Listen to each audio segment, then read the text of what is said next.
Assalomu alaykum azizlarim. Men sizlarga shunaqa shirin tayyorlashni o'rgataman. Bu uchun bizga 150 gramm yog', 100 gramm qaynoq suv, 350 gramm un, 5 ta tuxum kerak bo'ladi.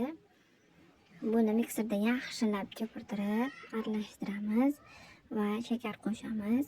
150 gramm shakar qo'shib, yana mikserda aralashtirishni boshlaymiz. Yaxshilab aralashtirib olganimizdan keyin yog' bilan qaynoq suvni qo'shamiz.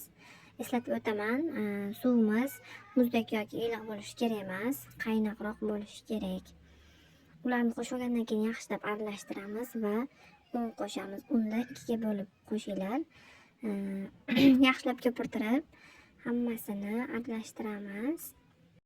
Yaxshilab ko'pirtirib, aralashtirib olganimizdan keyin qabartma tuz qo'shamiz. Bu razrihlichin va listga tagiga pergament solib qo'yib chiqamiz. Mana bizni xamirimiz pishib chiqdi va shunaqa tumaloq shaklda bo'lgan narsani olib bo'lishni boshlaymiz. Bu menda oddiy bokal. Shunaqa qilib hammasini tumaloq shaklda bo'lib chiqdim. Menda 10 ta chiqdi. Asli 20 ta chiqdi. Buni bir-biriga qilganimizda 10 ta bo'lib qoldi. Jup-jup qilib sanab bo'lib chiqamiz va oshgan maydalarini ozgina duxovkada qizartirib oldim.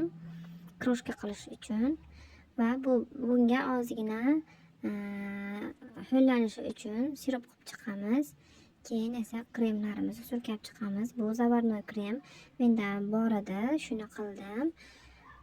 Buni ham, zavarnoy kremni ham videosini albatta olib sizlarga kanalimga joylayman. Kanalimga obuna bo'lishni unutmanglar.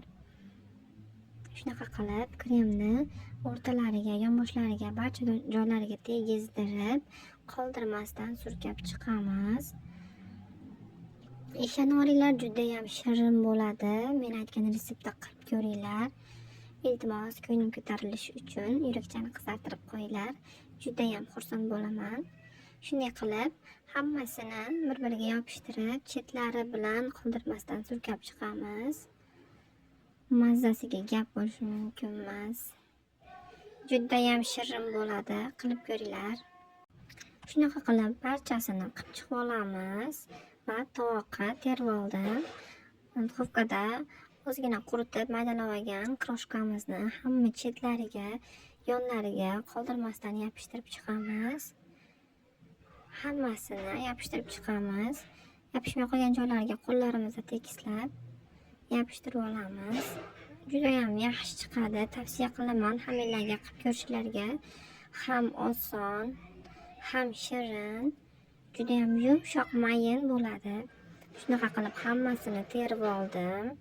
Juda ham chiroyli, juda ham mazali chiqdi.